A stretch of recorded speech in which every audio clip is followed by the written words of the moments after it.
I'd love to kind of get into this idea of the force doctrine. I want to just kind of make sure we have a mutual understanding there. So is your view that that the force doctrine is the idea that the patriarchy itself is inevitable because men possess greater physical strength generally than women, that they can at any time impose their will upon women? Yes, they can impose their will on women and men. Sure. Okay. So I guess I'm wondering, even if we grant, this idea that men are stronger than women generally, does potential equate to actual? Do you think that is kind of a general idea that we can operate off of? What could be the case is what should define how things are right now? I would use more of induction. It's always been the case, and it seems to be always the case, similar to the sun rising, that men overall are going to be the ones enforcing and defending, offending, defending, and there's never been a case where women actually grant themselves the so-called rights that they're asking for or take those rights. So it goes both ways. Men can activate their force, take things from people. Men could activate their force and defend that people have things too. Now, feminism is the latter. So the question is, can women collectively overtake the patriarchy? I think they technically could. So I think when we're talking about what could happen, we're talking about hypothetical things. So the entirety of men, I don't think will ever agree on enslaving women. Just every single person. There's always going to be some men that oppose them. Of course, there's going to be, maybe those men might win out in certain scenarios, but there's always going to be some men that are against them.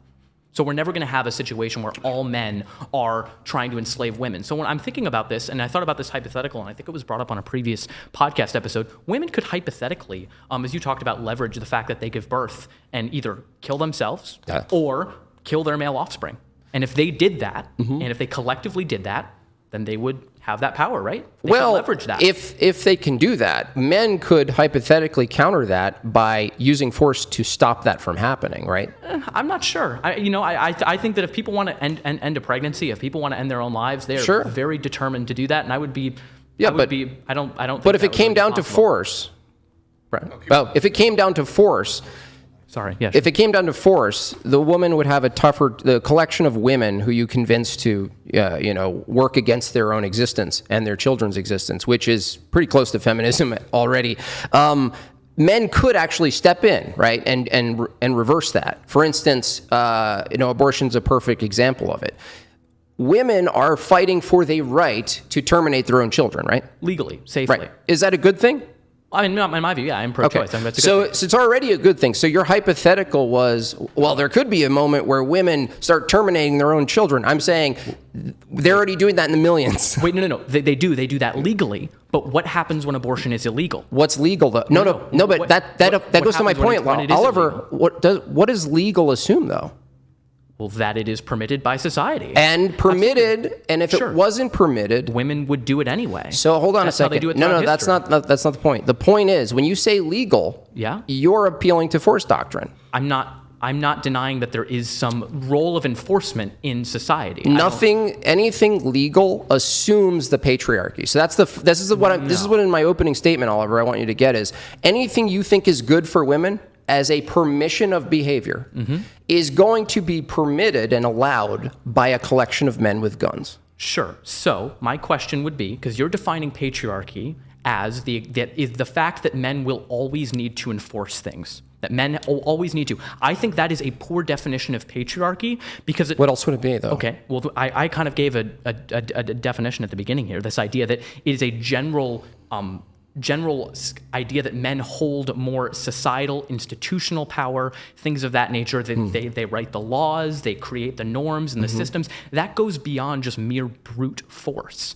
It really is, because think about this. Why don't the workers of a company just on a whim all the time overthrow the CEO? Because it's illegal because of men. Well, sure, but they could. If do you think there are more people technically of the working class that if they got together, they could overthrow the CEO? If there was no legality to it, like when you say CEO and company, hold on. When you say CEO and company, you're already assuming law again. So you're using these terms. I'm just talking about the figurehead. I know, but Oliver, you're using terms and distinctions that are that necessitate that law already exists, right? That the force application already exists. I'm arguing from your perspective, it's better for you to say the patriarchy is good for feminism. Why? Because whatever you call feminism requires the patriarchy. So this would be an argument that's equivalent to saying like having a like militaristic authoritarian government is good for democracy.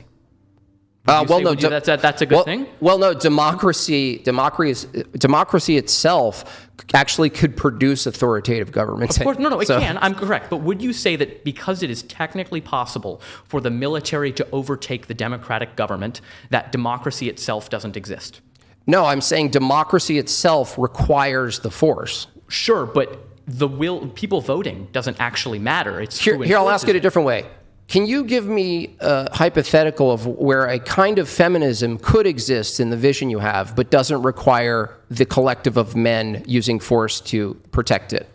I think there could be examples where women have superior technology, where the ones that they're able to, if they have a majority of the weapons, we can imagine this. Who builds weapons? I mean, mostly. Why does it matter who necessarily wins? Because hold on, it matters, Oliver, because I asked you, can you give me a hypothetical where women could express their feminism and exist in a feminist society or whatever you are envisioning without the men? The men are building these weapons.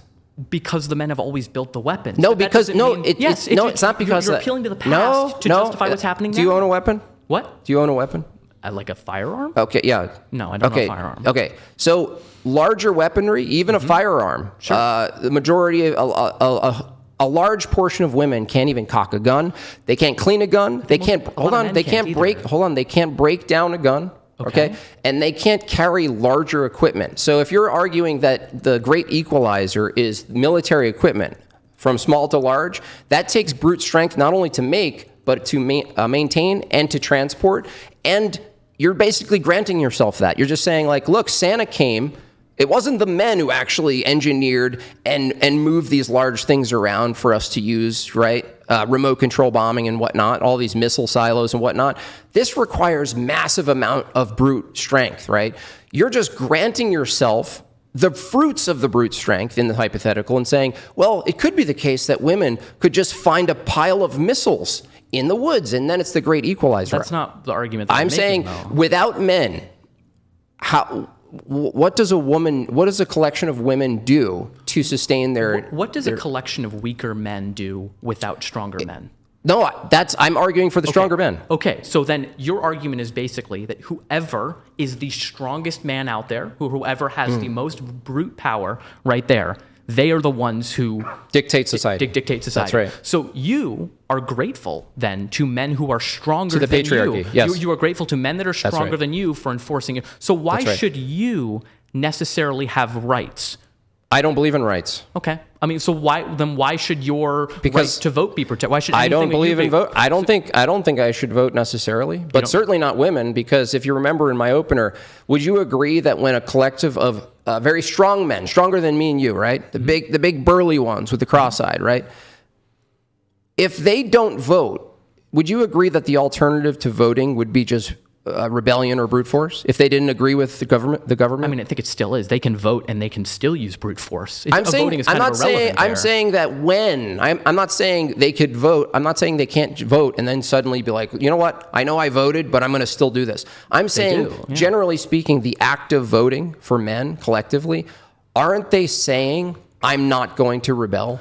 I don't think they're necessarily saying they're not going to rebel. They're saying that I would prefer not to. Perfect. I think I can get what I want by not using fair enough. Force. I'll grant you that. It's just that if they prefer not to, I'm saying that the alternative is that they could, right? Sure. Okay. Women, if you switch it over to women, if women, they all start voting, right? Mm-hmm. What are they forfeiting?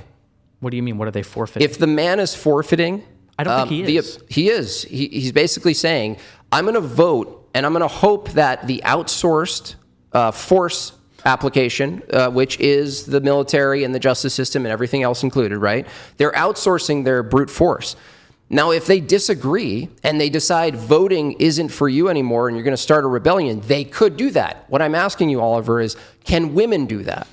I don't necessarily think that I don't like most women can, but I don't think most men can either. I don't think most men can. It's not about what you're doing is you're ascribing the quality of brute force to all men because they're a member of the category of male. I am actually appealing to categories. I'm saying when it comes to categories, right? It's like saying this, like, are you in a category of beings that can think and do logic? Yeah. Can all human beings do logic? Not necessarily. No. But I'm appealing to the ones that are in a certain category. What I'm saying is that category, Oliver, is men. But no, not necessarily. It's never a collection of women. No. It could be young men. Why should old men get rights? Because young men are the ones that are defending them. No. It's not that who gets rights. You're making an argument. You're the one affirming rights. I'm not. Right. Your whole view on feminism. My counter to feminism isn't about rights. I don't even believe in rights. Okay. Your view is that women have rights. That's good. I'm asking you, well, why isn't it the case, you think, Oliver, that women gave themselves the right to vote? Why did they appeal to another body of people to get the right to vote? Because they're the ones who controlled society. Like, I don't really know what. Yeah, but I don't. Correct. You're basically making a massive just is-ought distinction. No, I didn't say ought. Is the case, therefore. I didn't say ought. I didn't say ought. Then I can agree with your entire descriptive claim and say, yeah, then that's so not how we should structure society. Yeah, but if it's descriptively true that the ones you're going to be appealing to from the woman's perspective is always a collection of strong men, then your argument that you're making the normative statement that we ought to pursue feminism, that it's good for society. What I'm saying is that anything you call feminism actually affirms the patriarchy. No, because you're defining patriarchy in terms of the enforcement arm that involves What else could it be? It's not because patriarchy, as I talked about before, is a bunch of different things that come together. Okay, I'm happy to go up one at a time. Okay, I'm happy to do that. It's typically understood as a system that advantages men over women, granting them primary access across all domains of society. Stop there. One at a time. Okay. Is brute strength an advantage over women? It not necessarily. It can be, but it not always is the case. Okay. Is it a advantage over women? It can be, but not all men are stronger than all women. I understand. But generally speaking, if there's a collection of men and a collection of women, and there's the same amount of each, it's going to be the case that the collection of men, even if they're weak men, are going to be stronger than the women, right? True. Okay. However, no. But next on the list. No. But this is important. You're assuming that all the men will necessarily agree to impose their will. I'm not talking about what they're agreeing. I'm saying they could, not whether they agree. And women could kill their children. It doesn't matter. Then you don't have a society. Okay, cool. So everyone could pursue their own self-interest. Society would implode, and where are we? We're at liberalism. That's what feminism is. Pursuing your own self-interest and your wants. That's what you trained women to do under feminism. Right. Pursue your individualism. There's no greater obligation for women. Like, for instance, under feminism, is there any obligation to have children? No. Okay. There's no obligation for men to have children either. Hold on. Having children is not an obligation. It depends on the worldview, but generally, just being a man, yes, you're not obligated. Yes. This is why the ought, which is your affirmative tonight, does require a meta-ethical position, right? Okay, that's what I'm getting to. Yeah. So under your view, if it's the case that feminism doesn't have an ought to have children, yes, is it a society better? Let's say there was a society without feminism, but it had it didn't affirm your idea of feminism, but it produced an ought statement of obligation to have children. Is that society better than the feminist one? No. Well, if it survives, is it better? Not necessarily. I don't think a society surviving in which women have zero rights or zero, are not well off.